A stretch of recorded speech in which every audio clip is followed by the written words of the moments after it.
to Podcast from the Pit. I'm Hillbilly, and with me, as always, is the instigator himself, the enabler, AC the Wheeler. And also with us is from way down under, Wes, Joe Hunter 70. He's from Austin. Austin, Texas here, not Australia. That was well played. Very well played. And then we have the other guy from way down under, Ronnie Trickbot. True down under. Yes. The true down under. There we go. Yeah. The man, the myth, the guy that brought it all to life for us, the legend himself, Mr. Kirk Bozigian. Hi, everyone. Good morning. Good morning. Thank you so much for coming on. Yes. Anytime. Thank you. I hope everybody's doing good this morning. Now I don't know what to do. I got the introductions down. We're just saying hi to the chat Yeah, let's do that. I'll throw up some chat here real quick. Start off. Chat's going to be rocking today. Yeah. Sasquatch Larry. Larry. There he is. Campbell. Hey, My man. All the way from New Zealand. From New Zealand. Adam Baum, all the way from Scotland. Glasgow, yeah. This is a great international show Wow. that you're on, Kirk. We're going global today. Yes. Yeah. Absolutely. These are our regulars, though, too. Yeah. Yeah. It's only people in America don't watch us. Right? Except for this guy up in Wisconsin, Mr. Yorktown Joe. Yep. Toddrick. Yeah. Good morning, Todd. Augusta, Georgia. He will be on the show on one of our lead up to Joe Fest shows. Nice. First time. Yeah. And one of my favorites, Betty Ray Bob. Good morning, Pitsters. I love The that. legend. Good Yeah. morning, Bob. Paul Morales. Good morning. Hey, Paul. PM 1976. Everybody says hi to everybody. I like that. 80s Joe's. Good morning. Another legend. Good morning, 80s Joes. Power Gen 5150. Good morning. Good morning. See it. All the way from Canada, Royal Research. Canada, yeah. Roy's here. Good Good to see morning. you, Roy. How's life on your side of the border? GI Jokers. Good morning. Morning, Joe. Kirk, have you seen any of G.I. Joker's work on Instagram? I'm on Instagram, but no, I'm not. I don't really, Oh, you're I on don't mute. really watch, follow things on Instagram. I got to start going deeper into that. Look up G.I. Jokers because he takes photographs, very funny photographs Yes. with captions and all sorts. It's like it's comedy using vintage G.I. Joes. It's Okay. unreal. Yeah. So, I just made a note. Yeah. Awesome. All right. Yeah, you'll enjoy it. Yeah. And one of my favorite newer shows, One in Toys, who sent me a package, which I will show off next week. Thank you again, One in Toys. Your editor. My editor. Ronnie's my technical support, and Joe A-Raw does my It's a team effort. thumbnails. It's a That's team good. effort. Yeah, it That's takes a good, village to raise a YouTuber. Delegation skills there. I knew It's- some of the thumbnails. It's called having good friends. Yeah. Yeah. It is. Yeah. Maximum Warp. Good morning. What's up, And Max? there's my thumbnail expert, Joe A. Raw. Good morning. Thumbnail Morning, Joe. and PowerPoint expert. Oh, yeah. Oh, here we go. Shark Eyes. Oh, yeah. Adam from Adam. Melbourne, Australia. Got his name right this time. Adam. There you go. I was like, when you were on the screen, I'm like, it's not Aaron? Yeah, I saw that. That was like- offensive to me. I was like, Like, what's he? Adam was worse. But Anyway. it was funny. It was funny. I laughed. I laughed out loud. Yeah. White Mike. Good morning. Hey, White Mike. Toy Connections. Good morning. morning. Ken Poe. The Lilith, all the way from Australia. Yep. Another Australian. Morning, Ken and Lilith. Morning. Uncle Clutch. Good morning. Got that. Crikey. He's Michael Bowen. Good morning. just Sergeant Slaughter action there. All right. And I think we're caught up for now. Yeah. Most Okay. late. So let's jump into new acquisitions. Let's Oh, go yeah. through them fast though, because I got a feeling there's Yeah. going to be a lot of questions. Yeah. Yes. Well, I got nothing, so. All right. Easy enough. Broke out a couple things out of the vault. Good grief, that's the body. Good thing I got a hat on. So here's this guy. Cross country. Yeah. Wow. This is the Is that the modern? yeah, it's a modern. It looks good. Yeah. It's the for the fan club. Okay. Mm-hmm. And a really cool guy, Joe Fest, gave this to me last year. Crash. Oh, nice. Yeah. And then another really cool guy gave me this one at Joe Fest. Oh, Oh my gosh. still looking for that one. Nice. Get the expensive stuff out, Eric. Crikey. Yes. Well, he's missing a PP, but still. Nice. Happens. Oh, I see how you are, Matt. The only non-Australian the only non-Australian G.I. Joe, I reckon. Oh, Recondo's Australian. We're claiming him too. Yeah. Hey, I did as a kid. So did I. Yeah, it's the slouch hat.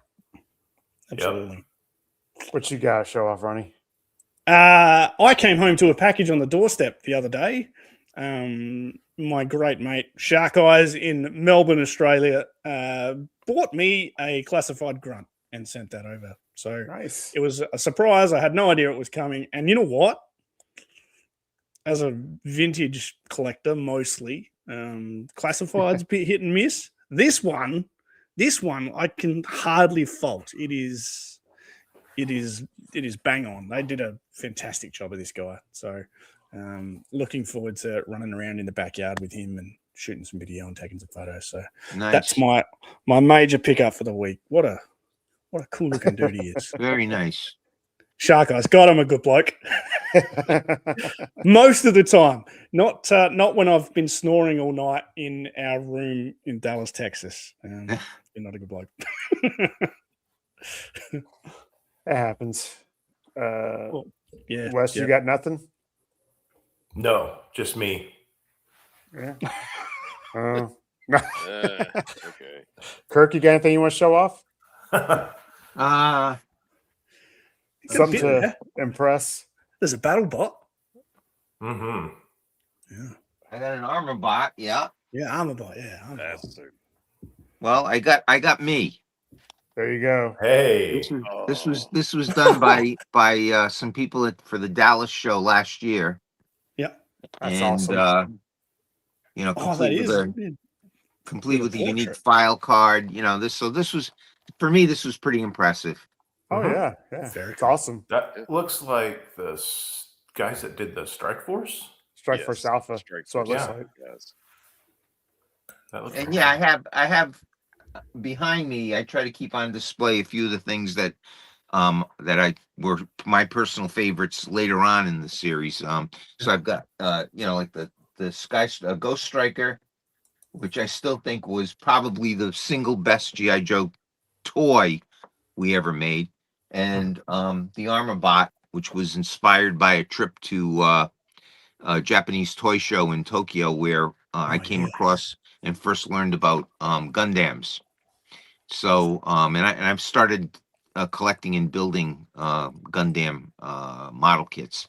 So I've been a lifelong model kit builder, primarily aircraft, but I dabble in a little of everything. So Gundams are something I'm starting to get into now.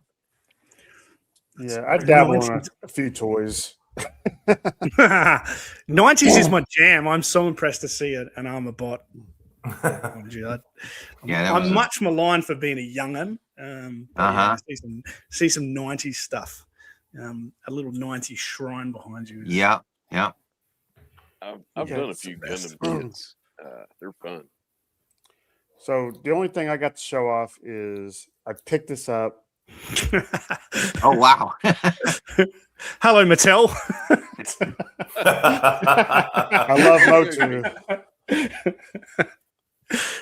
Just get the former VP of Hasbro on and show off your Mattel stuff. Yeah, good Oh, stuff. that's okay. My son loved Masters of the Universe. Yeah, It's me amazing. too. And I've been buying my granddaughter all the new like kids line and leaving them boxed up for her. So I had to buy this one for myself so I can. Uh-huh.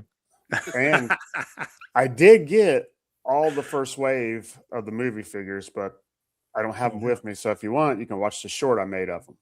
So little plug. Sweet. Shameless plug. Shameless plug. But yeah. So who wants to ask the first question? I'm scared.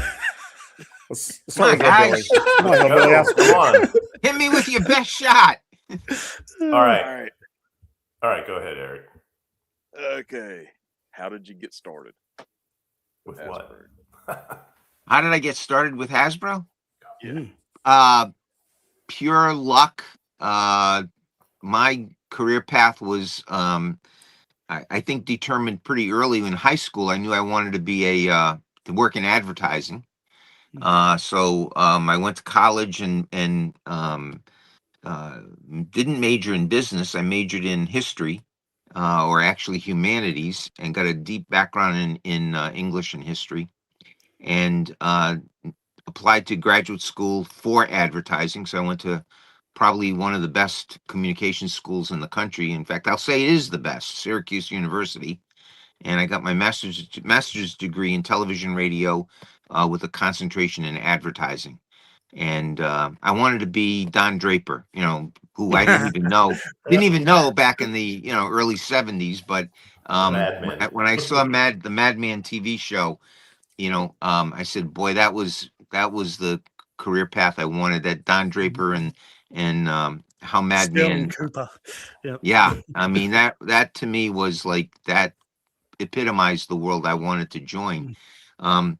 And started my career as a copywriter at a believe it or not, a plumbing and heating supply manufacturer, and worked there writing promotional pieces, instruction manuals, how to install thermostats that we made, and how to install heat circulators for your boilers.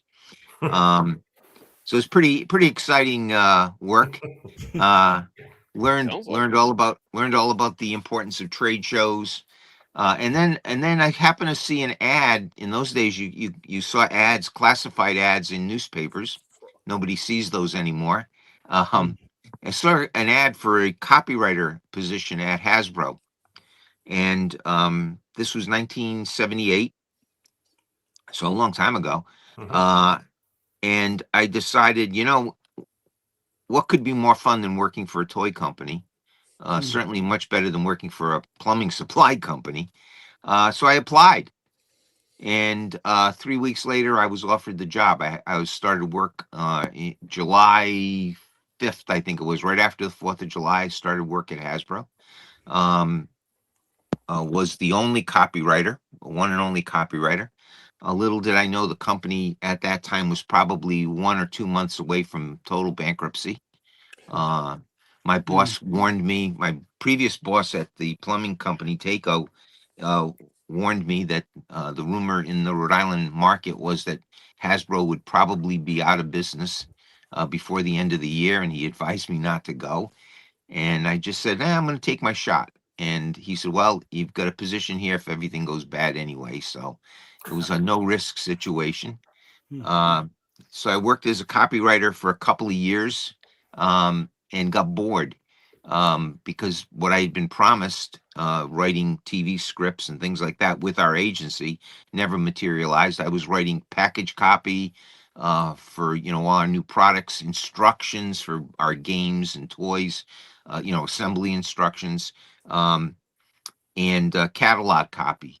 for our yearly catalog, and it just wasn't busy. I wasn't busy enough, and I started to see how the world revolved around marketing at Hasbro. The marketing guys were the guys that were the movers and shakers. They were the guys that saw the new ideas, uh, helped create the new ideas.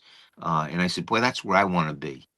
And I was befriended by a senior marketing director, Bob Prupus. Mhm. Bob became one of my best friends in life. Mhm. And he saw something in me, and he took me under his wing, and he had me work on special projects. I wasn't even in marketing. I was working with him on special projects. The first of which was Bob wanted to find a way to reintroduce GI Joe, and the 12-inch GI Joe was what he knew because he was a toy buyer for a large retailer before he came to work at Hasbro. So he had me put together a presentation board, much like you see Don Draper do in Mad Men, if you're familiar with that, where he goes into his creative meetings with, big boards and tells a story and gets people, involved in that. And so I put together a presentation, a script. Bob took it to Sears, and at the time, the largest retailer in the United States, and it bombed. The presentation bombed. This was 1980, early 1980. No, actually, no, late 1979. 1979. So it was like a year after I joined Hasbro.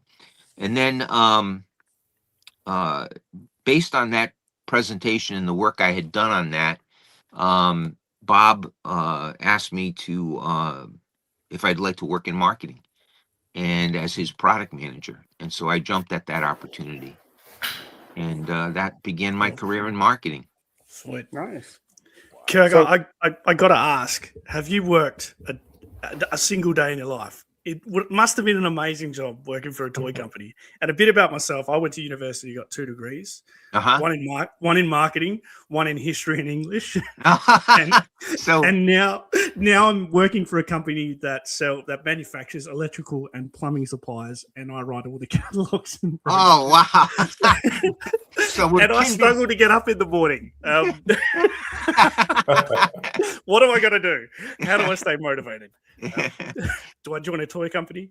Have you got any ideas for me? That's great. That's a great parallel Yeah. story. I'm gonna just real quick apologize to the chat. I'm not gonna be able to get all these questions in, but in between questions from the guys on the show, I will throw in one from the chat. So here is the first one. Okay. Toy Wars, the book. Were you consulted? Did they leave out anything important? Did you get anything outright wrong? Did they kid? Yeah. Yeah, did they? I'm sorry. No, actually, Toy Wars was written by someone who's become a friend of mine, Yeah. G. Wayne Miller. It's a good book.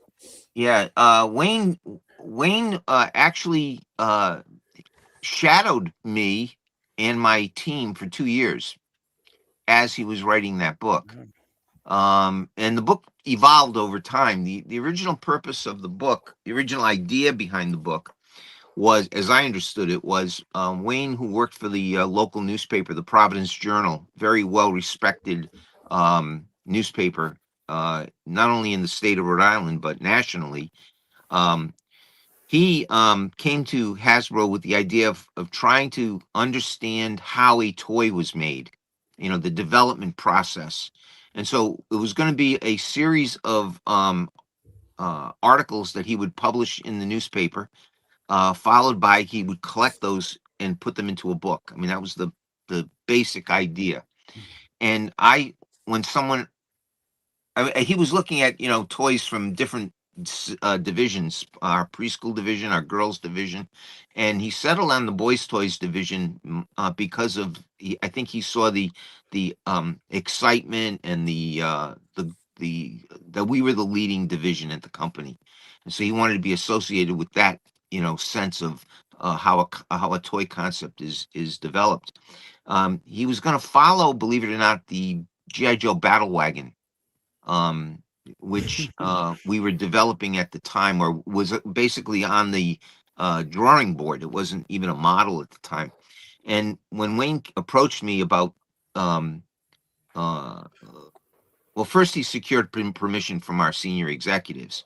And when they gave him the go ahead, he approached me, and I said, well, the only way you're going to really learn how to follow this toy is how many hours a week are you going to devote to this? And he said, well, as much as it needs. I said, well, how would you like to be a product manager and work with our be an unofficial product manager and work with our official product manager on this toy and sit in on all the meetings, instead of going to the Providence Journal, come here and work a day here several times a week. And that's what he did. So that's how he, that was the basic genesis of the book. But as the book, I think it took him over 2 years to write that book. I mean, he was working with us for well over 2 years. He became more and more involved in the day-to-day operations of Hasbro. He started to, he did what a good reporter does. He followed his sources, and he became involved with senior management at very high levels. He sat in on a lot of, deep discussions about the future of Hasbro over and above the development of the toy. So the book dramatically shifted from what it was going to be into what it became. Yeah. And he got nothing wrong. Everything there is perfectly laid out in how things happened. It's, to me, it's the story of the good guys versus the bad guys. Yeah. We were, my team and I were the good guys. Yep. Unfortunately, the old guard. Yep. yeah. Unfortunately, in this case, the good guys didn't win. That sometimes happens. So Yeah, it's a great book.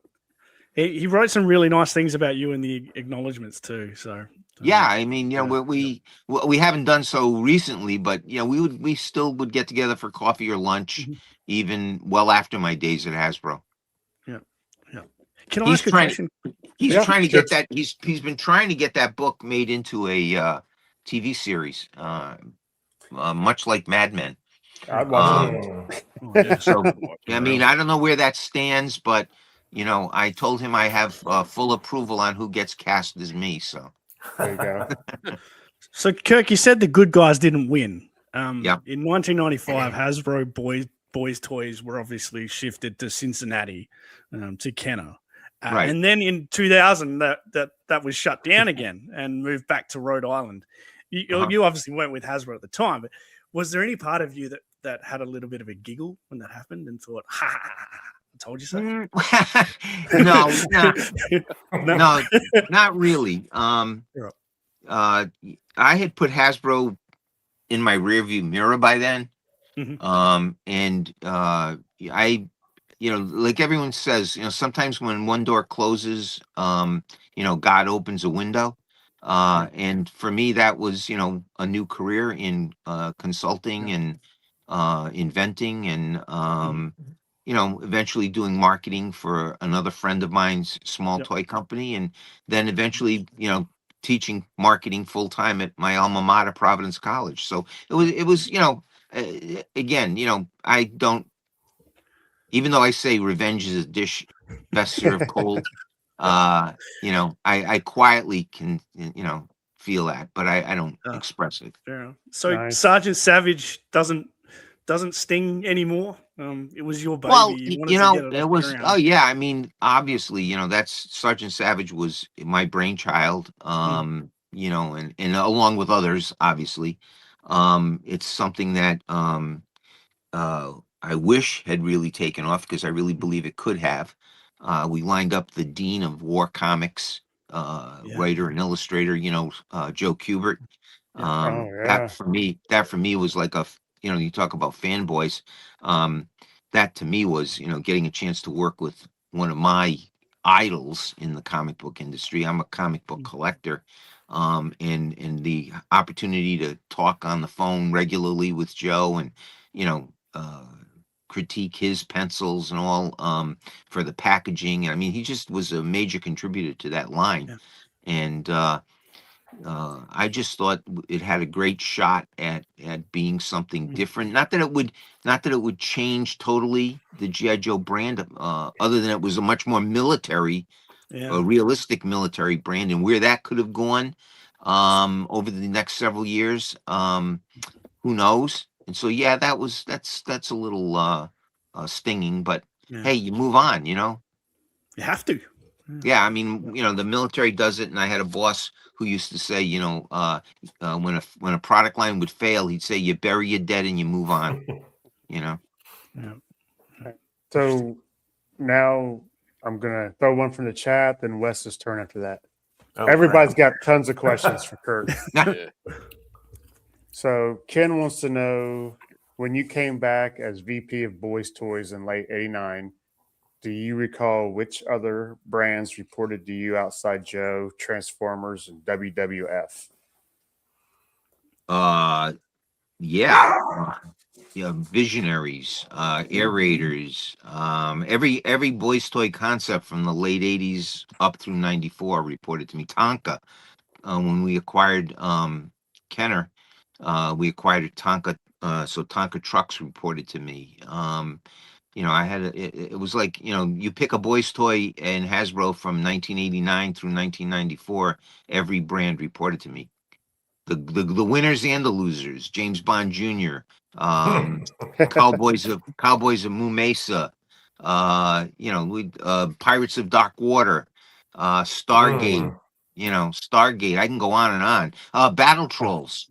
Oh, yeah. You know, I pull these names out of my hat, you know, but you know, that's the toy business. Sometimes you know, you got to swing for the fences, and sometimes you hit home runs, sometimes you strike out, you know. Pirates of Darkwater I love that cartoon. I did Uh-huh. too. That was a good cartoon. Yeah. I don't remember. I've never seen it. I've heard great things, but I've never seen it. Yeah, it was short lived, but it was yeah, it's good. It's a good cartoon.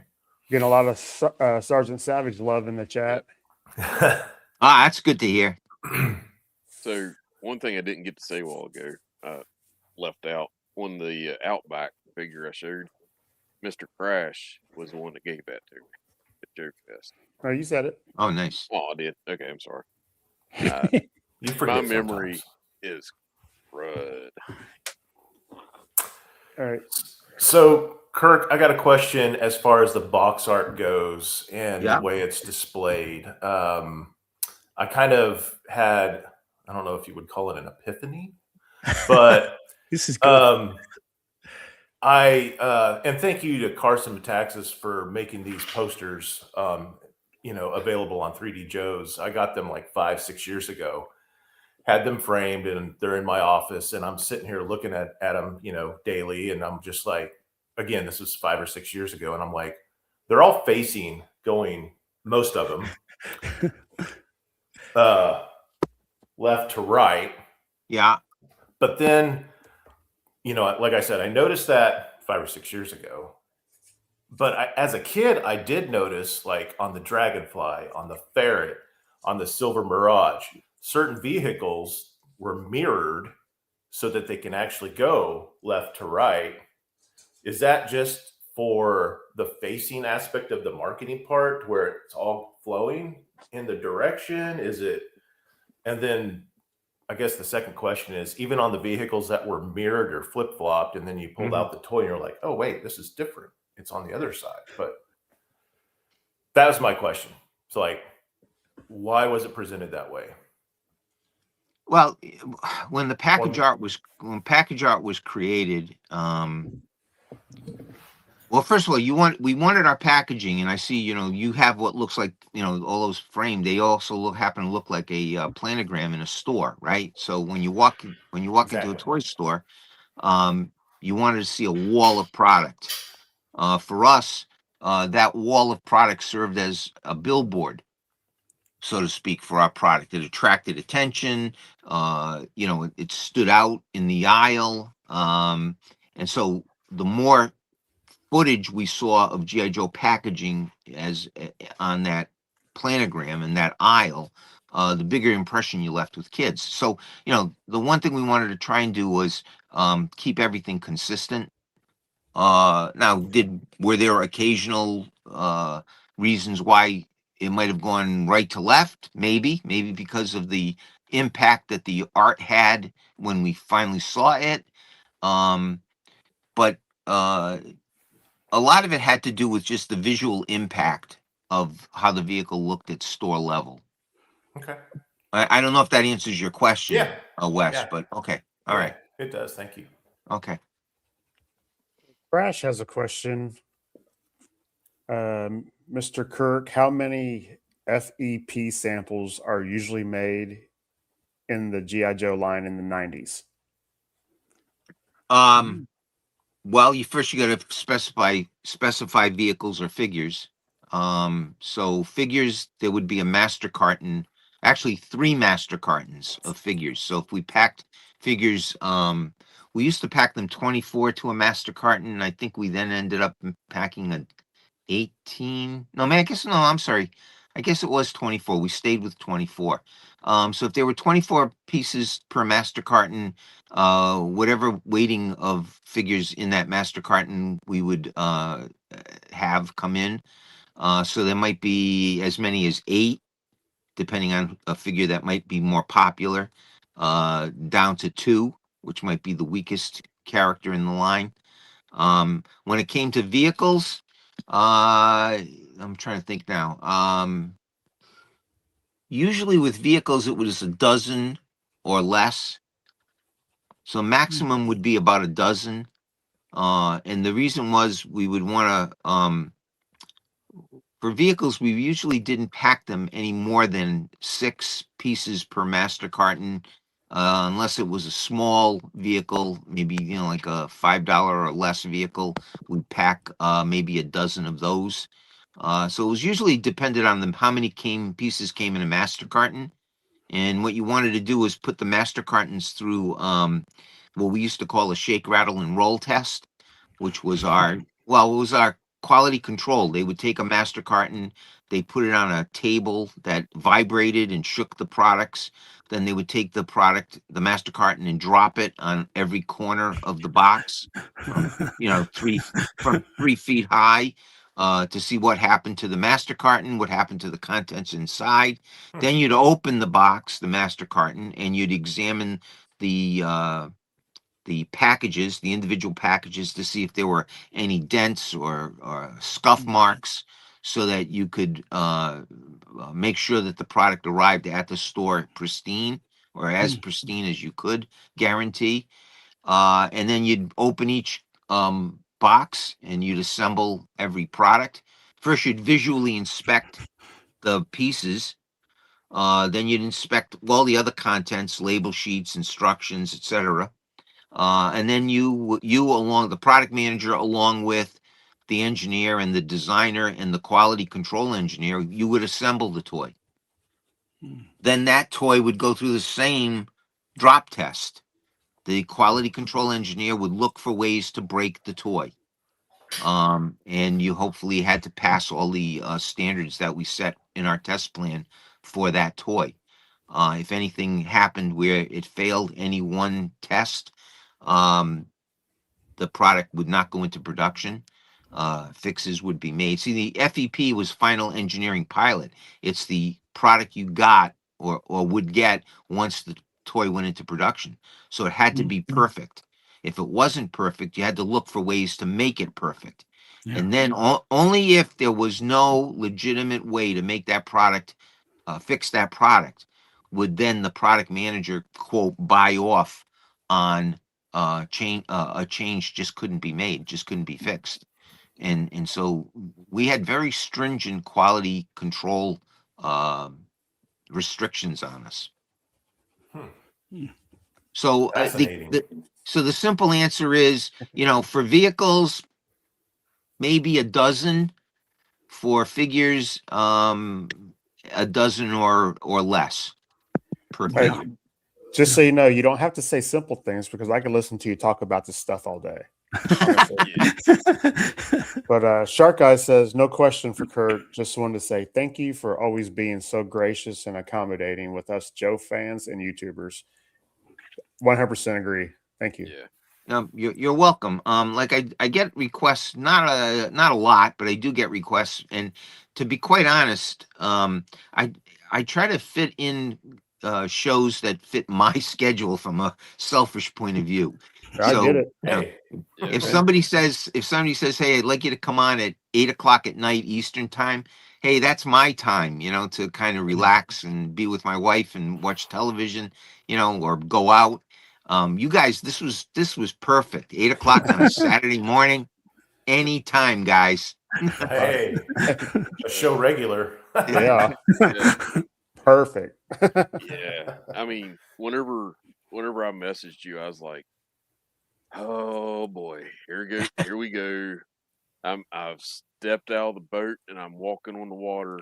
And Hey, come on. This isn't like you're asking a girl out for a date in high school. What No, all she can say is no, right? I used to go yeah, up to the prettiest girls at a high school dance, and ask if they'd like to dance. All they could tell me was no. yeah. I mean, And that's the I way got that a lot. I did too. At least whenever I first met my wife, I was working in McDonald's and she came in, and Uh-huh. we had a mutual friend that I worked with, and he's like, "There she is," and I was like, "Okay, here's my shot. I'm going out. Here I go," and I walk out and I look her straight right square in the eyes, like, "I tried to call you the other night," and she looks at me. She says, "I'm Shelly. That's Shannon." I was talking to her sister. From my from my point of view, where I was standing at, the only one I could see was her sister. Uh-huh. And I was like, okay, I'm gonna go stick my head in the deep fryer now. And that was in like 1994, and in August we'll be married 29 years. Oh, congratulations. That's great. So, yeah, well, she's the second best thing that ever happened to me. All right. So Talking Joe's Comics says they would love to see you at Joe Fest. Yes. Is there any chance that might happen in the future? It might. Yeah. I try not to. I try to do as few conventions as not as possible, but I just try and do few conventions because, again, most of the conventions are during the summer or approaching summer, and that again is for me, for family. We'll go to the beach almost every Best time of the day. year. Yep. Yeah, it's like, and the other thing is I don't really like to travel anymore. Really, I get my it. I get it. Yeah. my kids love getting on planes and just heading out, and they put up with all the frustrations. Me, I remember the glory days of air travel, and Yeah. Not I easy remember anymore. getting on planes, and you'd sit down and you'd get served. And everyone complained about airplane food, but man, I remember getting airplane food with silverware, and and this was in economy. I didn't fly business or first class, but you'd get silverware and you get your little meal, and it took past the time. You were treated with respect. Uh, Now, you're lucky if if your flight's going to take off on time. I was at Dallas Fort Worth last year, and with one of my product managers, Bobby Swanson, and we were supposed to leave at 2 o'clock, 4 o'clock on Sunday afternoon out of Dallas, and it was a flight back to, I think it went Dallas to Charlottesville to Providence. And we got a notification from American Airlines that flight was canceled and that they were working on booking us on another flight. And we didn't get home till 2 in the morning. So, it's just a hassle. I mean, leaving Providence is no problem. Getting back can be a nightmare. And so I decided this year I was just going to take a year off, take a break. My wife and I are celebrating our 50th wedding anniversary, Congratulations. Yeah. Congrats. and Yeah. so what we're doing is we're going to be taking a trip to the American West. We're Lovely. we're going to be going to Montana, Wyoming, and see Yellowstone, and end up in Jackson Hole and spend a few days nice. there. So I mean, that's for me a trip of the lifetime. I've Yeah. done Europe. I did Greece a couple of years ago, a cruise, lovely time, great time. I'm done with Europe. I'd rather just stay in the United States and, and see the things I want to see in America. So Yeah. so that's going to be a big trip for us this summer. My father is still alive, still very active. Oh wow. That's great. Yeah, he's going to be 97. He's going to be 97 next week. Awesome. Awesome. Crazy. Awesome. But he gets a little anxious when we travel. And so I don't want to be away from him too much this summer. He's in great health, mentally and physically. He still opens. He has a little convenience store that he still opens every day. Works 8:30 to 11:30 every single day, 7 days a week. Can't stop That's him. But that's amazing. nice when you can work 8:30 to 11:30 in the morning. Yeah. That's awesome. But yeah, so he's I got to be around for him too. So For sure. Yeah. Hillbilly, your turn. All right. Favorite all-time comic book Oh, characters. whoa, favorite all-time comic book. Sergeant Rock. Sergeant Rock. Well, yeah. I mean, if I had to, Sergeant Rock was the comic book that got me into the comic book collecting world. Yeah, My older cousin would give me his cast-off comics, and I would guess I started reading Sergeant Rock almost from the time I could read. So I think I was maybe 7 or 8 years old when I got my first copy of Sergeant Rock, which I still have. And then I started collecting comics seriously as I started getting an allowance. So I started collecting Fantastic Four like around 63. And so I missed the first year or two of Fantastic Four, but I started from about issue 20 on up. Then I started collecting Spider-Man. So those two are my favorites. Like call them traditional superhero comics: Fantastic Four and Spider-Man. Nice. Wow. Cool beans. So from the chat, we got Kiwi wants to know how you feel about customizers like him and other legends that do custom work on the real American hero or classified figures today. I think it's awesome. I once said at the very last Joe convention that I did with Brian Savage. I'd been a guest of his for like 15 years. And at the last G.I. Joe convention of his in Charlottesville, I said that oh no, I'm sorry. Was it Chattanooga? I said that the future of the Joe brand would be with customizers. I said it's with Hasbro making museum replicas of our line, that the future of the brand would be with customizers. Whether it's customizers who build vehicles or customizers who adapt figures. That to me is the future of the Joe brand. And so I try to follow as many customizers on Facebook as I see.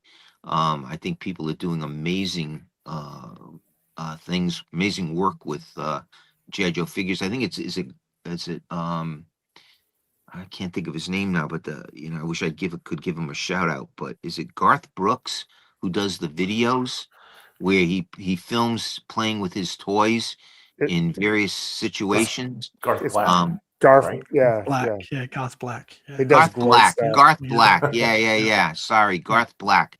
He is amazing. I love his little videos where he takes, the vintage G.I. Joe, takes Mobats and he does, have 6 of them, going into battle, and he has them crossing a bridge, and he plays with them in the snow, in the mud. I mean, that to me is, a way to showcase your G.I. Joe collection. Yep. So I shout out to all customizers. Yeah, we have a fair amount that watch us, and we get them on a lot because it's just amazing what they do. Oh, Yeah. it's fantastic. I wish I had the time. I've tried my hand at one or two, and I just wish I had the time to, to do more. I wish I knew. I have a 3D printer which I got as a Christmas gift a couple of years ago for my kids. Still haven't learned how to use it. I have a question, Casey. It's your turn. Yeah, I would like to know, Kirk. Was there a toy line that you never worked on that you would have loved the opportunity to have a crack at? Maybe change their fortunes, or just for your benefit to enjoy working on that toy line. Yeah. And this might sound a little crazy because it lasted very. I mean, it was a great line, but it didn't last long. Dino Riders. Tycho's Dino Riders. I just, I love that line. I wish I still had the competitive samples that we would buy every year, and examine how the competition. But boy, to me that was a great line, from packaging to the design to how you played with them. I thought that was a fantastic line, and I really would have liked to have worked on that line. It came at the right time too. Like the world was going crazy for dinosaurs. Yeah, the sort of early 90s. Yeah, so, actually, good it line. actually came a little before Jurassic Park, but not by much. And I think it just missed that window, for it to have a real shot at success. Yeah, I mean, it's still there's a lot of love for Dino Riders out there right now. Yeah. Beautiful. Thank you. That's a great question. Yeah, for sure. All right. Also, I just want to take the opportunity to say, because there was like 39 people watching. If you don't currently subscribe to Podcast from the Pit, good chance to start. Yeah. And Ronnie Trickshot and Joe thank you. 73. Yes. Never leave out your friends. That's my motto. Thanks, mate. Talking Joe says, does Kirk enjoy seeing the new characters being created rather than classified just replicating the vintage toys at a new scale? It's a great question. Yeah, that's a great question. Yeah, I guess from a collector point of view, I can understand seeing new versions of the characters we created, and I love them. I see the detail and the sculpture quality, etc., of the classified line is amazing. But what really gripes me is, why keep replicating the vehicles that we did? You got to spend all that money on tooling. Why not give people something new? Or if you're going to replicate something, at least maybe give options to customize what you replicated. So it really used to frost me when I'd see, like, several years ago, I'd see like the Sky Striker X14. It's exactly the same. It's exactly the same. Actually, it wasn't even exactly the same. But didn't it only hold one figure, not two? Yeah. So it was like, why would you do that? If you're gonna do that, then give me some additional parts where I could add something to make it look different. So I just see that as always a lost opportunity. All you're doing is making antique reproductions. Give me something a little more original than that. That's what I would prefer. But that's just my gripe. So Yorktown Joe says, thank you, Kirk, for all the fun you brought into our lives. We genuinely appreciate you, and your hard work is still bringing us together today. Every Saturday morning, 8 a.m. I appreciate everybody, who is part of this fandom. I mean, who knew what working on this toy line would do, so many years later. Did back with the vintage Joes, like with all the new tooling now going on, even with the 3 3/4 line, with the O-rings, with Operation Recall, call sign Longbow, Delta 17, with the swivel arm, and now the wrist movement articulation, was that ever tried in the 80s with the Joe line at all, and just couldn't get it done? Or that's my question. That's a great question. And part of my biggest regret was never being able to push our engineering team to innovate. The biggest innovation was the swivel arm battle grip. Mhm. And Game changer. that was, but we were constant, R&D and myself were constantly asking for, more posability. And the constraints of time enter the picture. In order to innovate, you'd have to work a year or two ahead of the current line. So you had to Yep. put out the current line that we already a year or two ahead of. If you're going to innovate, you got to be out 4 years, let's say, or 3 years, in order to get the pressure we were under to deliver the product that we had, in order to meet our sales numbers, in order to keep increasing sales quarter over quarter, year over year. Engineering just didn't have the time to experiment and innovate. We tried several different ways. We tried ways to cost reduce. In the early 90s, we were under tremendous financial pressure to figure out how do we make the figures more profitable. So we were under tremendous pressure. So I remember taking a trip to Hong Kong with our lead design engineer and meeting with our factory and talking to them about different options.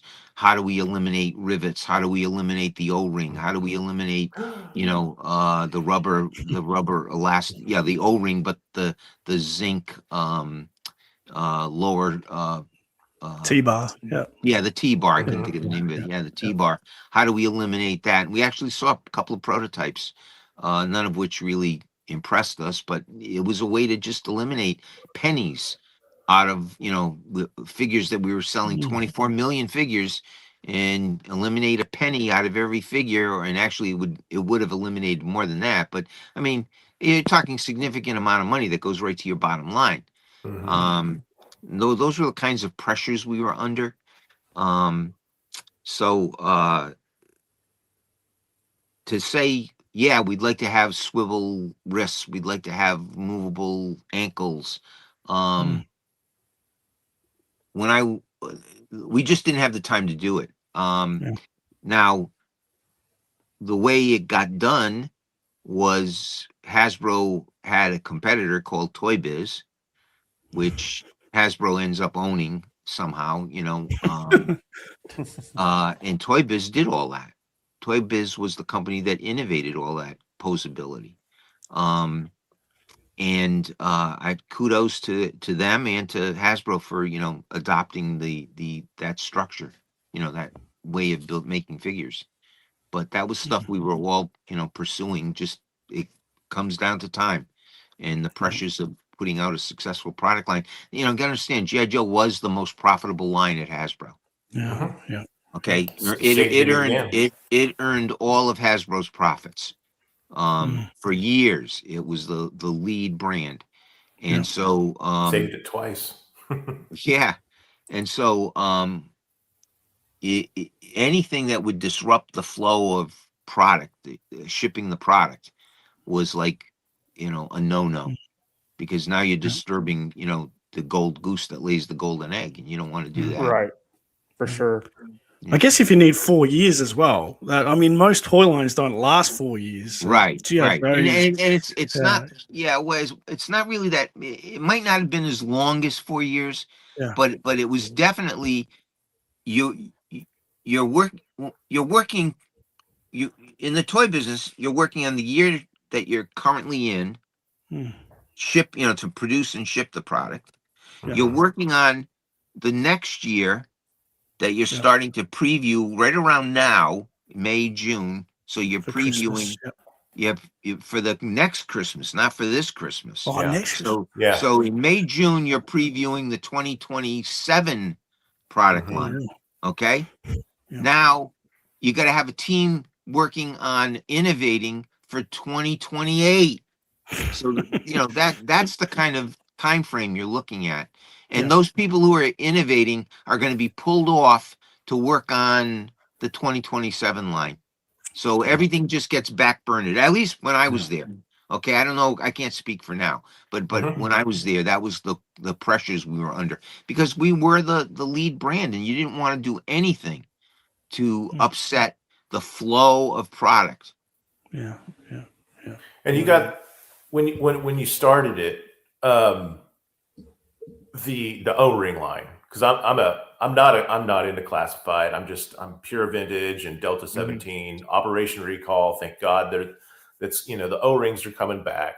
Yeah. And but yeah, so before GI Joe, to shrink it down into 3 3/4, you guys took the lines from Miko, from Chips, and I think it was Buck Rogers. Yep.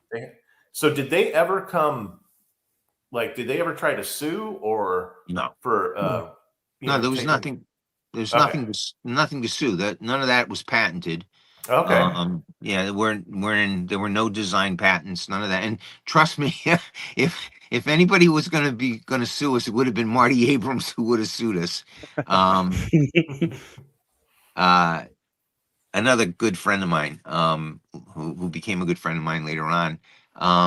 But no, there was nothing proprietary about that construction. Thank goodness. All right. So next chat question.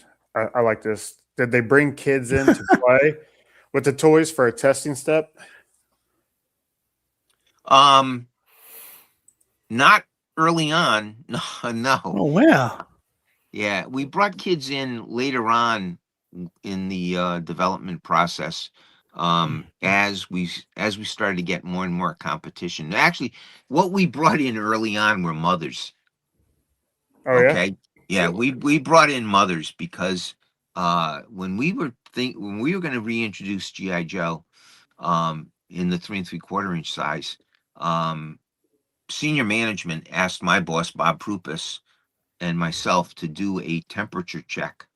We had already committed to this brand, but all of a sudden, senior management got very skittish. You got to understand, we're here in the Northeast. This is, the liberal mecca of the world, and senior management at the time, maybe still is, were very liberal people, and Bit nervous. Yep. yeah, I mean, we had the VP, or the head of marketing at the time was an avowed liberal, and so anyway, Bob and I had some pressures. Bob himself was a liberal, by the way, but we had a lot of pressures to make sure we're doing this right. So what Bob did was, and this was pure genius on his part, we hired a research agency. And the research agency was located in Wellesley, Mass. And if anybody knows a little bit about the demography of Wellesley, Mass, these are where the Harvard professors live. Okay. So we went right into the heart of the beast. Okay. And we recruited 24 moms to come in and critique the GI Joe product line. And we had our research agency. I remember Bob and I are sitting behind the mirror, and you can see the room, and you see all these young mothers there, and then they know they're there to talk about GI Joe, and you can hear before the presentation them talking about, oh, why are we here? This is a war toy, and this is only going to promote violence and spark interest in guns, and now this is 1981. Okay, so it's about 6 to 8 months before we're introducing GI Joe, and so we got all the negative questions or things out on the table from these moms. And then we showed them Star Wars product, which said Star Wars. Okay. True. And then we showed them G.I. Joe product, which said a real American hero. Okay. And then we compared prices. We said, you can get this Star Wars product, like a land speeder, right? The land speeder. Yep. You can get the land speeder for $15 retail without a figure. Yeah. Or you can get the G.I. Joe Vamp with a figure. Yeah. For $10. Okay. No brainer. All of a sudden, the conversation shifted to, oh wow, that's a value. Wow, that would make a great birthday present. You know? Oh, and so now we started to see the shift. But they go, but we really don't like the package. The package looks like it's on fire, like things are exploding. So we said, okay, now Bob's genius was use research not to give you a go, no go decision. Use research to understand how you can address the consumer's problems. Yeah. So when we heard about how it looked like the vehicle or was on fire or the package was exploding, all that said to us was, let's go back and talk to the package illustrator and tone down the explosion. That's all we did. Yeah. Tone down the explosion, emphasize the fact that it includes a figure. That's why we put the window in our package. Smart. Okay, that's why we had the window to showcase the figure that came with the package or with the toy. So, yeah, we had our last laugh on those liberal moms in Wellesley. So we got a question from Shark Eyes. Kirk, how do you feel about price points of G.I. Joe Classified that continue to creep higher and higher? For example, yesterday I paid 109. Is that Australian dollars? Australian dollars, AUD, yep. Yeah, Wow. for new Swamp Skier and Zanya set. It's about $60 American, $70 American. Yeah. Pricing just blows me away. I just don't understand it anymore. But you understand, I haven't been in the toy business for like the last 10 years, really. I've been teaching and my partners and I still try to invent. But the toy business has totally changed, and I don't understand the price points any longer. I really don't. I mean, to me, when I go into a Target store and I see or saw classified figures at $30 a pop, $29.99, and I'm saying that, to me, there should have been a way to find, to me, the magic price point. Again, this is what I teach my marketing students, and what I learned from my mentor Bob Prupus. Try to keep their magic price points, right? And what's a magic price point? Magic price point is the denominations you have in your wallet: $5, $10, and $20. Yeah. Those are magic price points. If you can figure out a way of making a product for $5 or less, $10 or less, or $20 or less, okay, the consumer will part with their money. But if they have to take a $20 bill and then a $10 bill or two 20s to buy that product, there's going to be some resistance. So his point was, always try to keep things around in those magic price points. So I would have, if I were running the Joe brand, I mean, okay, things go up. I understand that. Labor, shipping, materials, everything goes up. So you're never going to get a figure for $5 anymore. No. A 3 3/4 inch figure. You're never going to get that for $5 anymore. But why does a classified figure why did it have to be $30? I would have tried to figure out a way to make it $20 or less. And I'm convinced it could be done. I just think the easy way was to just charge more. See, Yeah. we operated in my day with people in our management team who came out of retail, whether they had worked at Child World, Toys R Us, Target. These were top retailers that joined our marketing department, and they would educate us as to, the price value relationship. I don't think Yeah. people do that anymore in the toy business. I think they Yeah. just charge what they feel they can charge. Yeah. And It's- that may explain why things don't work the way they do anymore. Sales don't Yeah. work the way they do anymore. People just don't carry that cash. It's on a Yeah. card now. So, Yeah. and when you were saying the magic bills or the 5, the 10, and the 20, nowadays it's a 20, 50, and 100. Yeah. Sadly. No, And, right. Yeah. and Yeah. I don't have that. No. Can't carry Hey, it trust around. me. Trust me. I don't have it. It killed me to go in and buy a law figure, classified law figure at Oh, Target. yeah. Oh, Man, I didn't want to part with $30, Yeah. The But- real crime is somebody didn't give it to you. yeah. No, someone did. No. In all honesty, I had bought mine, and then a friend of mine, Dan Klingensmith, actually sent me one. as well. Oh, So, nice. Beautiful. That's cool. Good work, Dan. Good work. So I got another question. Being that technically this was supposed to be a vehicle line, which it is. I mean, but we got more figures but the headquarters, the tactical battle platform came with no figures. It was kind of surprising that the headquarters being the size that it is was there any thought to have a figure for that?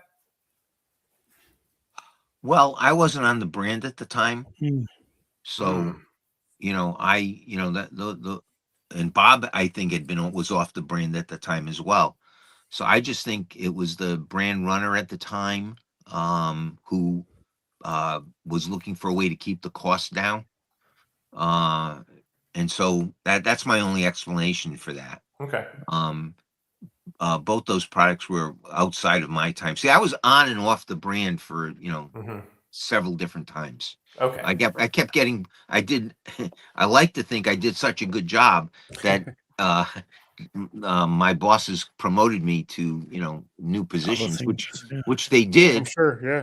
I made more money, but I moved further and further away from GI Joe, only to end up back on GI Joe and then off again, and then back on again permanently. So it was one of those things. But yeah, I mean, here's an interesting thing that not many people realize. When we were developing the 82 line of GI Joe figures, so the first year figures, Mhm. Bob's edict or Bob's belief was that the way to drive, in the toy business, you try to drive sales numbers. The bigger the sales volume, obviously, the more success you're going to have. Well, you can sell a hell of a lot of figures at $1.99 wholesale to drive dollars. Mhm. So his genius was, we have to drive dollars through the use of vehicles. Okay, because they're $5, $10, $20 Yep. wholesale, or $15, whatever it was, whatever the MOBAT was at the time. So he said, how can we do that? So the original thinking behind the G.I. Joe vehicle and figure line was the figures were going to be the key that unlocked the power of the vehicle. Okay? So imagine this. We were never able to do it except with one vehicle. Imagine you took your G.I. Joe Vamp driver and you put him in the seat of the Vamp. And then you pulled back the Vamp and let it go and raced across the floor. Right? All right? Typical pullback type motor, right? Yep. However, the only way it worked was if you put the driver in the seat. Mm. The activation occurred when you locked the figure into the seat. Imagine with the flak anti-aircraft gun that we had. The Mhm. only way the anti-aircraft gun would elevate or swivel would be if you locked the figure into place. Yeah. Okay. Other than if you didn't do that, the toy wouldn't do anything. The only toy that worked that way, because we had to give up on the lower end stuff because it was the locking mechanism became too expensive, or the Right. unlocking Yeah. mechanism Yeah. was too many parts, became too expensive. The only toy where that really worked was the Mobat. Mhm. The Mobat, when you put the figure stealer in that cupola, okay, controlled the operation. Controlled controlled the operation of that tank, forward, reverse, left, right. That was the illusion we tried to create, but the whole line was going to be the figure unlocked the power of the vehicle. Wow. Now that would have changed everything, right? Absolutely. Yeah. That would have been Yeah. really magical. Yeah. But it also, as I think about it, it also would have become a limiting factor as well, Yeah. because when the line became successful, now all of a sudden your management team is looking at you saying, okay, how do we make, even though you guys are profitable, even though you guys are bringing in the most profit dollars for this company, how do we squeeze more money out of you? Yeah. That's You know? that's always the case. So Yeah. got a question from the chat. Joe A-Raw wants to know, does the lack of focus Yeah. on packaging lend itself to online shopping or AI or both? It's a lost art. great. It's a great Is- question. Is Wait, using you- AI on packaging art okay? Yeah. Yeah. Well, see, I don't buy. That's a great question because it's got me a little stumped. Is he saying that the toys, like when you order something off Amazon, like if you order a figure off Amazon, does it come in a package? Like an It still illustrated comes in a package? package. Yeah, it still comes in a Yeah. package, but there's less of a artwork done, Yeah. and it's more It doesn't of a, sell the product anymore. Oh, it's more okay, of a, okay. yeah, it's more of a window. Yeah. Yeah, thing. yeah. Okay, well, boy, that's a shame, isn't it? That we've kind of moved away from that, and part of I hear so much from collectors. You guys, I think, are among them that appreciated the package art. Oh, Yeah. yeah. Yeah. That's really what got you into the fantasy. I mean, that's why we did individual figure package art, Mhm. because we didn't have a movie, we didn't have a TV series. We were lucky we had the comic book. Mhm. But how do you romance the sale of the figure? Well, the only way you can do that is, you got to illustrate that figure in action. And so that, I guess, is kind of a lost art. Now, I noticed there's a couple of G.I. Joe collectors who are using AI to create fantasy packaging for G.I. Joe. Yeah. I follow them, but I can't recall their names or his name. But they're using AI to create, new. Like I think I saw it was a C-17 cargo plane for GI Joe that had, that was all created with, I believe AI. Oh, I You did see know? that one too. Yeah. That's pretty cool. And I'm Mhm. starting to see more and more of that. Again, it's all of you collectors that are going to keep this fantasy alive. It's not Hasbro, unfortunately. Well, sometimes I feel like Hasbro's doing their best to kill it, and Yeah. I don't. It's just a feeling. I hope I'm wrong. Yeah. Well, I don't think they're trying to kill it, because it's still an iconic brand for them. I don't know what would be in it for them to kill it. They could simply just say, we're not going to do it anymore. I mean, that's how you True. kill it. I That's guess how you that's what kill I it. meant. I know think what you that's mean. I mean, Yeah. they're now putting their best foot forward, their best efforts And it's forward. just a sad state of affairs when you walk into, we don't have the mom and pop, or the Ben Franklin stores or anything like that. It's Walmart, Yeah. Target, or big box stores. And you go into the toy aisles and there's empty pegs, there's disorganization. Yeah. They're not taken care of as much anymore. Yeah. Right. And they're like, well, why would we need to impress anybody with the package art or anything like that. So Yeah. it's a sad state of affairs when you walk into a store now. Yeah. Well, I don't go into stores as much as I used to because I'm kind of out of. I mean, I used to go to Target and Walmart not to really shop, but to go to the toy departments. Mhm. You Right. know, and if I happen to need something, I'd go into this. If I needed new socks or underwear, yeah, okay, I'd go to Target and Walmart. But I used to go regularly to visit the toy departments, and I was in a Target about 3 weeks ago with my wife, and walking, and she always goes. As soon as we walk in, she goes, "Okay, I'll meet you in the toy department." So she takes the carriage and goes her way, and I head straight for the toy department. Sounds like my wife. And It sounds like mine too. and it struck me as I'm walking the aisles of the toy department, and I said to myself, God, today's kids are never going to experience the joy of walking into a Toys R Us or walking into a Child World. KB And toys. oh man, that was my favorite. A KB at a mall. It's like they're never going to experience that. And especially when at Target, I haven't been in Walmart in months, but the Target Good is for you. close by. The Target is close by, and so I'm there more frequently. And it's like the pegs are empty. I see nothing new. No new toy lines. It's the safe bets. And I just say that it's just incredible to me that action figures are still alive, let alone still in the toy world. It boggles my mind. But I feel sad for kids. Right. Yeah. So So Hillbilly, got- your turn. okay.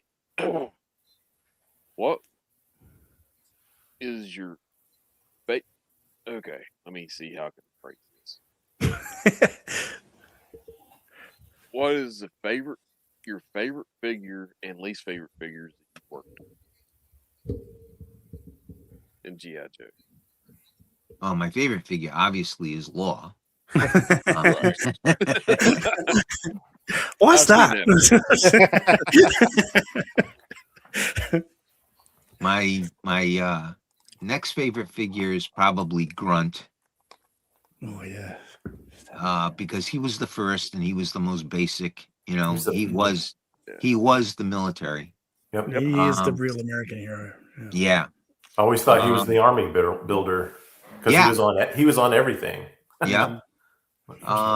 And the worst figure, Golobulus. Yeah. Mr. Hanky. Yeah. So that leads up to a follow-up question. Yeah, there you go. I knew I was leading you into something. Why was Cobra Law so awesome? It depends on the eye of the beholder whether it was awesome or not. Yeah, I know. Yeah, again, I was not on the brand at the time that the movie was being developed. And Cobra Law and Golobulus and I don't even, what was it? Was it Zorana? Well, not Zorana. Pythona. Pythona. And who was the bad guy with the wings? Nemesis Enforcer. Nemesis. Yeah. Yeah. Those so those were part of the, you guys are laughing. You guys laughing at me or with me? With you. With you. With you. We can see how difficult this is. Those characters were created by Sunbow, which was our animation studio production company. Sunbow, just to give you a little background, Sunbow was a joint venture between Griffin Bacall, our advertising agency, and Hasbro. Like our management, Joe Bacall and Tom Griffin were New York City liberals. So they were involved with G.I. Joe all the way back to their days on the creative team at Benton and Bowles, which was our major New York ad agency, Madison Avenue ad agency, that handled G.I. Joe Adventure Team, back in the mid 60s. Mhm. They oversaw the evolution of G.I. Joe from a soldier to an adventure team character. Mm. They were responsible for moving G.I. Joe into science fiction. And I'm talking the 12-inch G.I. Joe. Right. So they oversaw the introduction of Bullet Man. They oversaw the introduction of the G.I. Joe Super Trooper line, or Super G.I. Joe, whatever it was, the Super Joe, I downside think. Super Joe, Yes, the Super Joe. 8-inch G.I. Joes, Mhm. and then Terron, the Beast from Beyond. I mean, that was the first project I worked on when I joined Hasbro, was writing the instructions and the package copy for Terron, the Beast from Beyond. And so they saw the way to save G.I. Joe was move it into fantasy, move it into science fiction. So when it came time to write the G.I. Joe, or to develop the G.I. Joe movie, rather than doing G.I. Joe versus Cobra in a bigger and more dramatic way, let's introduce science fiction to G.I. Joe. Let's introduce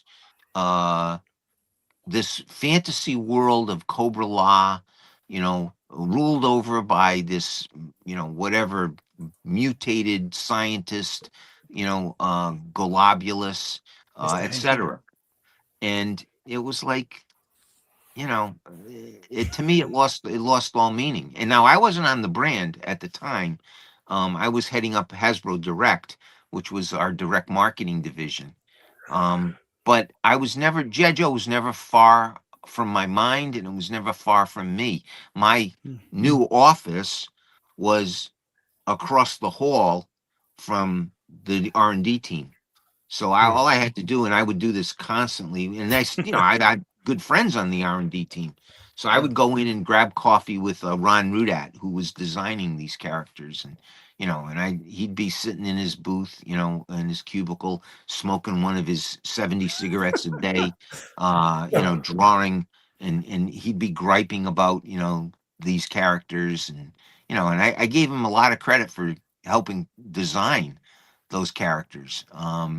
He was given sketches from Sunbow. Well, this is what we want, etc. But he put his own spin on all of them. But to me, those were like some of the worst. So Sorry if I offended any Cobra Law fans, but no, but know.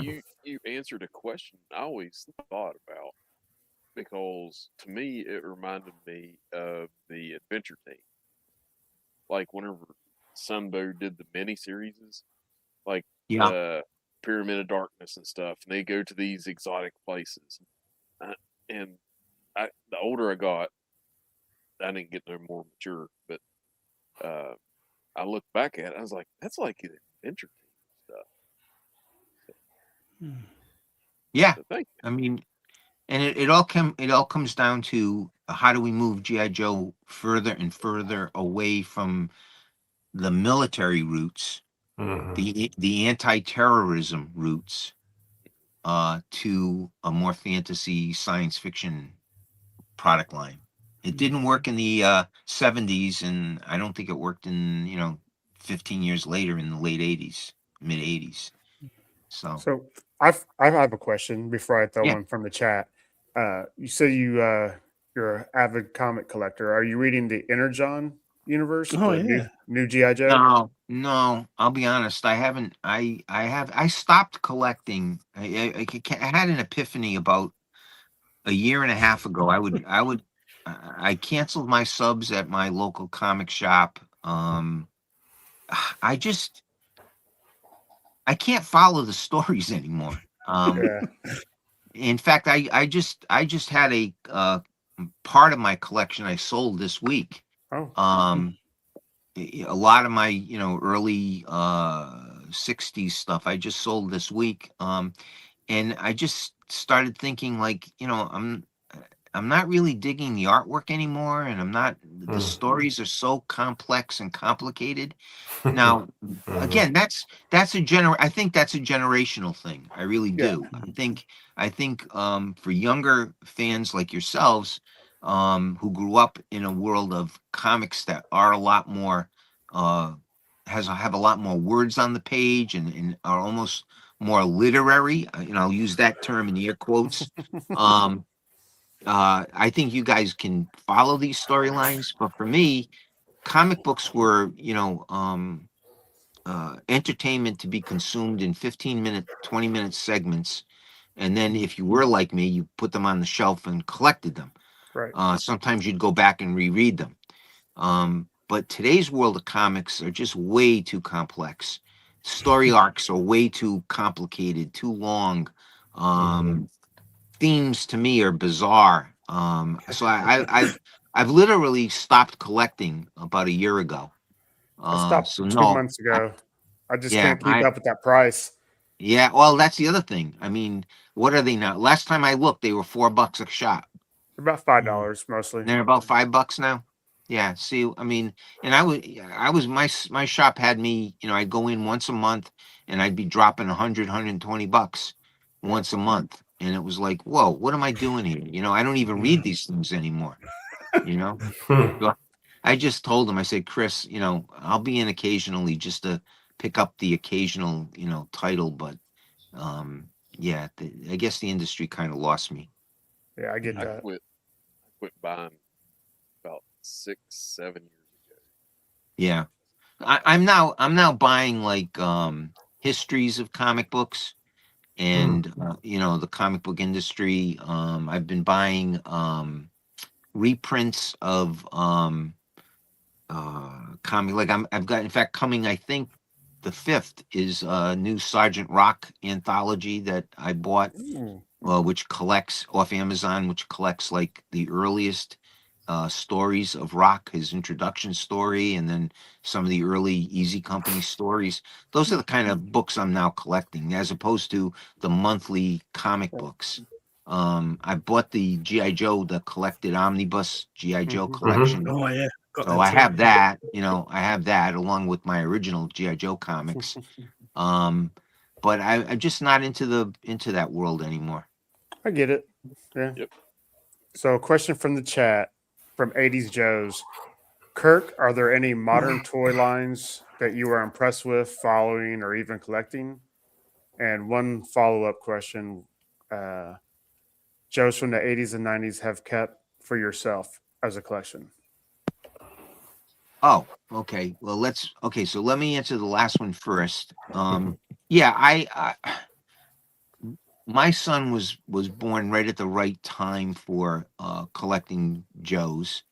So he was born in 87, and by 90 he was 3 or 4 years old. He was well into action figures. I mean, it would pain me to go to a toy store, and I would bring home G.I. Joe samples of products and give to him. Oh, So he's got bins. He's got oh bins. my gosh. Well, none of them awesome. are in packages, guys. So don't go, Hey. gosh. Hey, but so Yeah. still. he's I got, open everything. He's got like 3 or 4 bins of G.I. Joe figures and vehicles. But it used to pain me to go to a Toys R Us, and he and his sisters would accompany me, and I do what I call store checks. Once a week, go into pick a store and give my wife a little free time so that she could do what she wanted on a Saturday morning, and I take the kids and we'd go competitive shopping. Now, you can't walk into a toy store and leave when you got 3 little kids, between the ages of 4 and 8, and not buy them something, right? So Right. the girls knew to ask for little things, right? My son, it would always pain me when he would ask for, Dad, look at this Masters of the Universe. Dad, look at this Teenage Mutant Ninja Turtle. So he's got quite a collection of both of those. Oh, wow. Because he knew he was going to get the GI Joes for free. Right. See, so I couldn't convince him to buy a GI Joe. So Smart Very smart. yeah. So those are I do have a bunch of those. Like you see in my background, I've got some product that I consider my opus, Okay. magnum opus, the Armor Bot and the Ghost Striker. Mm. And what I'm sorry, but what was the other question? Modern action figure Yeah. lines. I guess like Operation Recall. Yeah. Any modern. Any modern? Yeah, any mod. Yeah. I don't know. Are there any? I mean, I look at Teenage Mutant Ninja Turtles. That's been resurrected a number of times. I think they're still kind of innovative. I look at the new Masters of the Universe line. I think that's pretty exciting. And then there's a new line at Target that I just saw on end cap, and I should have bought them and I didn't, and I should go back. They're a line of, I can't think of the name of them now. Is it armors or something like that? No, I seen that yesterday. they're figures that you customize. You put Oh, top okay. pieces on and off. Hasbro did them as what did they call them? Mashers. Marvel mashers or Marvel mashups. Yeah. Which was a concept we brought to them. My partners and I brought to them. And they passed on, only to 2 years later come out with the line. Which, that's a whole other story we can discuss. But now somebody's knocked those off and have done them even better because they did them the exact same way that my partners and I had put together a marketing plan for. And I just wish I just saw them like 2 or 3 weeks ago. And I meant to go back and buy a couple and I just haven't. But they're a line of action figures that you can then pull apart and reassemble using parts from all the different figures. So you can create your own figures. So it's kind of a superhero construction toy, which I think is kind of exciting. And it's the exact same product line we brought to Hasbro, and it's the exact same idea. Hasbro didn't do it exactly the way we did it or proposed they do it, but we now have this new company that is doing it the exact same marketing plan we proposed. So we have a mole somewhere in our company. Always. So Ronnie, your turn, buddy. What you got? Oh, wow. Like, you put me on the spot. Crikey. I know. Hard-hitting journalist. There are some good ones in the chat here. I was here. I have one highlighted. You just want me to throw it up? Yeah, go for it. Okay. From Matthew Matson. Kirk, did you ever check out Savage Crucible like we spoke about at DFW last year? No, Matt, I have not. I apologize for that. I don't know much about Savage Crucible. They look good. If anybody knows me, I have the addictive personality, so I don't want to look too deep into them because I'll buy them all. Yeah, I'm making a note though to look at that. I hit the rabbit holes pretty hard. Yeah. Wes, what you got? Man, you're putting me on the spot now. Well, we got the chat. Go to the chat. Kiwi wants to know if you could adopt him. Oh gosh. Let's see what the Lilith's asking. Oh, Yeah. Question for Kirk, if he's interested to answer, if you don't mind. Did you have any insight to the Air Commandos, to the idea behind creating them, as I haven't really heard your opinion on them? Air Commandos. Those are the gliders? I think so. Yeah. The figures you put on the gliders? mm. Is that yeah. Yeah. Am I correct on that? I believe Pretty sure. so. Yeah. Yeah. Okay. Yeah, they when I came back on the brand in 1990, my edict to our designers was, hey guys, we have to stop making model kits. We have to start making toys again. Mhm. And that took them aback, because over time, as I was on and off the brand, I saw the brand moving away from making toys. In other words, with so much pressure on the marketing team to deliver profits, it became easier to just design great looking products, right? Mhm. I mean, the products that were designed between 1986 and 1989, some of the most fantastic designs. What did they do? What did any of them do? Okay, they weren't toys. They were model kits. They were snapped together model kits. And that's, that's something else that I didn't talk about, but I have talked about in the past. Hmm. You guys were our labor force. The reason our toys were so inexpensive was because we didn't assemble them in our factory. We molded the parts. We molded the parts. We put them in a poly bag, included an instruction sheet, and packed them into a box. When you got them home, you read the instruction sheets and put the toys together.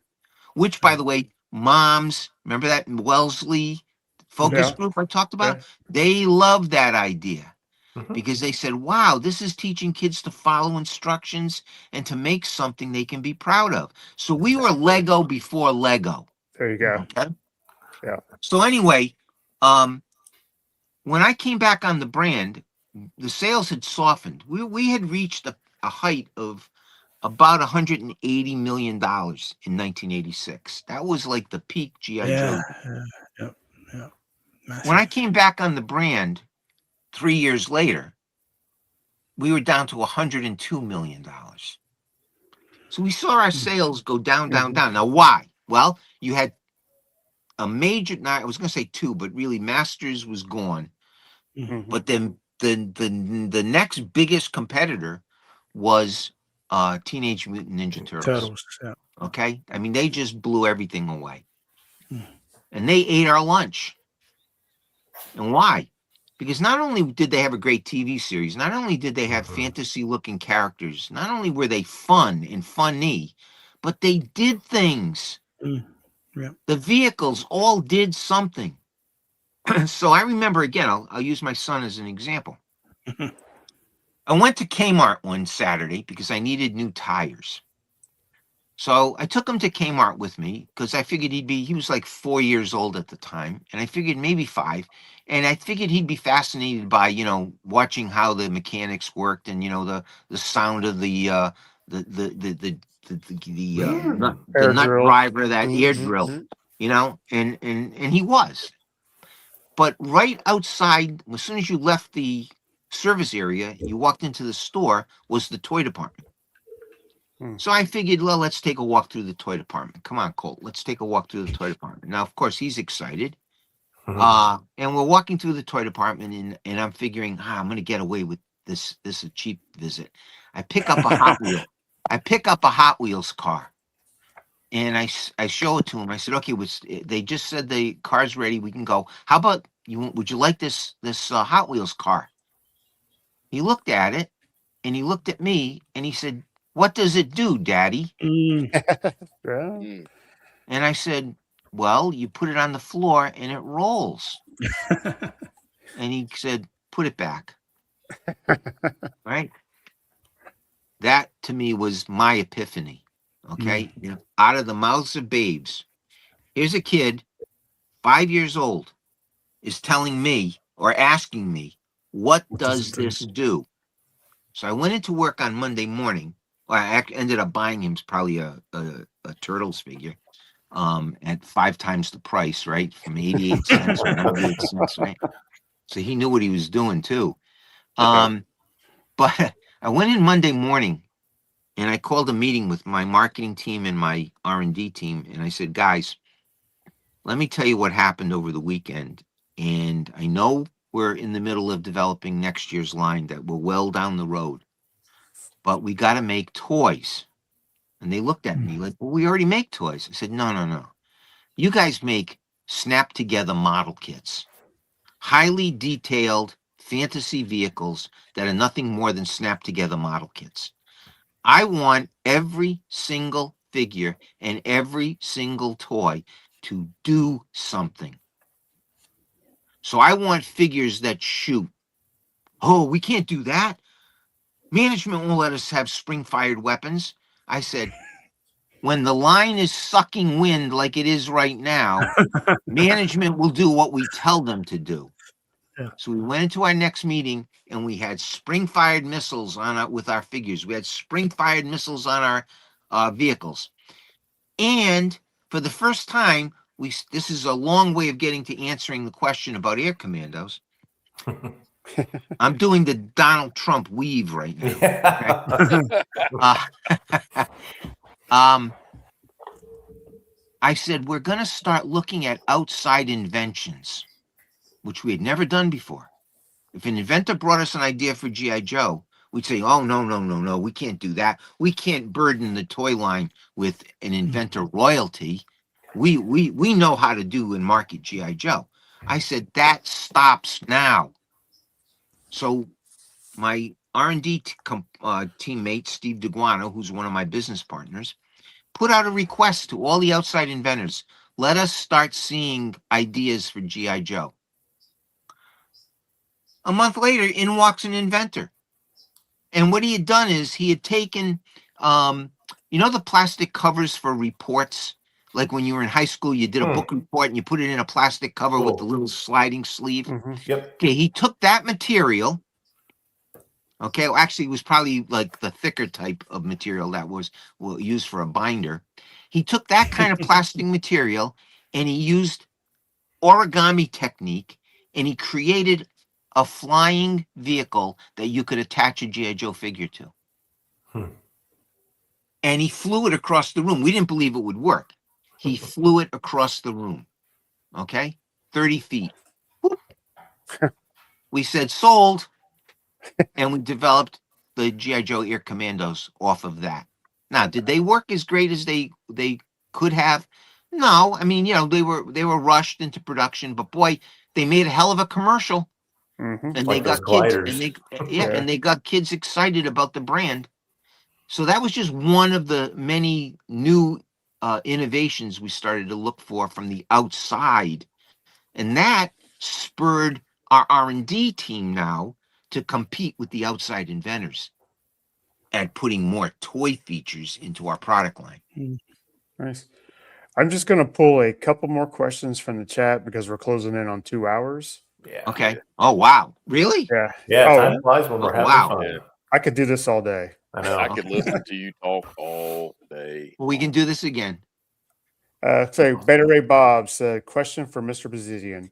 Who pushed I mumble, so sorry. Kirk. Hey Who guys, pushed for Kirk. the- Or Supreme Commander, as I told my There you team here. go. There you go. You All right. you So don't you have may- to refer to me as Mr. It's either Kirk or Supreme Commander. You may have answered this, but who pushed for the Yes. spring-loaded shooters? That was the man That was- himself. That was me. That That was me. Himself. Yeah. Don't let anyone tell you differently. That was me. And it never would have happened if the G.I. Joe brand was not on a dramatic decline. Because again, we had a management team that was deathly afraid of spring fired anything. It was like up until 1990, if you wanted to fire anything, and I give our R&D team full credit for this, we used what we call finger flick technology. Okay, you shot a missile by flicking it with your finger. You dropped a bomb by pulling it off its pylons and pretend dropped it. So it was all pure fantasy, and that wasn't working anymore. And so, I walked into a meeting and I knew I was going to catch hell for it from our management team. And I just said, if you want to resurrect this brand, if you want to keep this brand from, drifting away, we've got to take dramatic steps. And that means, and I pulled out a little G.I. Joe figure with a big spring fired missile and it shot it right at the CEO. I said, this is what this is what you have to do. And I like the way you you know, roll. and it provoked a lot of discussion. And when we came out of that meeting, we had the mandate to move forward with all of it. So Nice. And Shane from Same Time Toys wants to know what was the actual nail in the coffin for the Joe line, A-Raw. pulling funding for animation. That was the final nail in the coffin. In fact, I'll recount a meeting I had with our head of finance. We were in the process of, unbeknownst to us, we were in the process of acquiring Kenner, and Kenner had the Batman license. Mm-hmm. And Batman figures were about 4.5 inches tall, and G.I. Joe figures were 3 3/4 inches tall. And our head of finance, who at the time, or up until that time, took no real interest in developing the product lines we developed. He only looked at the bottom line numbers. All of a sudden asked a very thought-provoking question from a design point of view. And I said to myself, he's never asked about the design of anything before. Why is he doing it now? And his comment was, why get a G.I. Joe figure, and do you have a Batman figure in the back? Yeah. And so we pulled out the Batman figure. And he said, why does G.I. Joe look so puny compared to Batman? Because it's a different scale? Yeah. Because it's the Lord scale. Yeah. And I said, because it's a different scale? He goes, well, I just think the G.I. Joe brand is puny, and we may need to take a new look at it. Okay, fair enough. Hello. Well, what a new look meant was, that I later found out was, we're gonna not fund programming anymore. You're gonna need to rely only, and that also meant no funding for Marvel comic commercials. Okay, so we couldn't advertise comic commercials anymore. Wow. So that was the kiss of death. And I remember being in his, having a meeting in his office at 5 o'clock on a Friday afternoon. And I was supposed to go home because we were packing to go away on vacation the next morning, leave for a quick trip up to New Hampshire for a few days. It was our annual trip. Calling my wife saying, hey, I'm going to be home a little later tonight. So have dinner and, we'll pack when I get home. I was in his office until 8 o'clock that night, arguing with him because he wanted to, this was 1993. He wanted to pull G.I. Joe from the marketplace. He said, let's stop work on the 94 line. Let's give G.I. Joe a rest and bring it back in a few years. And I said, if you give G.I. Joe a rest, if you pull it from the marketplace and give it a rest, you will never be able to bring this brand back again. It's over, because between now and 3 years from now, when you want to make a return, there will be 5 other action figure concepts that will have captured children's imaginations, boys' imaginations. Yeah. I said, you'll never be able to bring it back. So, I was in there arguing with him. Well, we bought ourselves 2 more years. We bought ourselves the 94 line and from my point of view, and the 95 line, which was, my last line that I had any influence on. And that was killed to make way for G.I. Joe Extreme, which was also killed. So, but, I'm going to throw up a couple of comments to what you were just saying. Shane says he now hates Batman. And Charles Bowden does as well. All right. Yo, Joe. That's right. And that's my brother. He says the only scale he likes was the G.I. Joe size, and of course Motu. Of course. Of course. But 2 great That toy really lines. hurts about Batman. Is what is. Kirk, we really thank you for your time today. It was amazing. We will definitely have you back for sure. I loved it. I had a great time with you guys. Nice meeting all of you, and nice meeting all the fans out there in G.I. Joe fandom world. We got the best chat Yeah. Honestly, Yeah. they show up every week and they ask the best questions, and we have a great time with them. Great. Ronnie, what you got coming up? Well, about 10 minutes time, I have a video premiering on my YouTube channel, talking about a couple of classified Joes I picked up at a toy fair because I'm a tight ass and I grabbed them secondhand. So that's in 10 minutes time on my channel. Should be a lot of fun. So if you're looking for some more content this morning, just jump across and have a look at that. For sure. Wes, what you got coming up? Nothing recently. We just had this last Wednesday was the O-Ring Operatives. And I can't even remember what we talked about. Maybe one of you guys can remember. You called me Matthew Adam and you called Adam. Yes, Aaron. I did. Yeah. But Matthew Comstock. yeah. Restoration. Oh, yeah, that's right. Yeah. Yeah, Matthew. So yeah, we talked about restoring vintage GI Joe vehicles. That was amazing. He does The amazing Swordsman work, two-step. So Matthew Comstock. If you haven't seen it, go check it out on my channel. It was great. Yeah. So Yeah.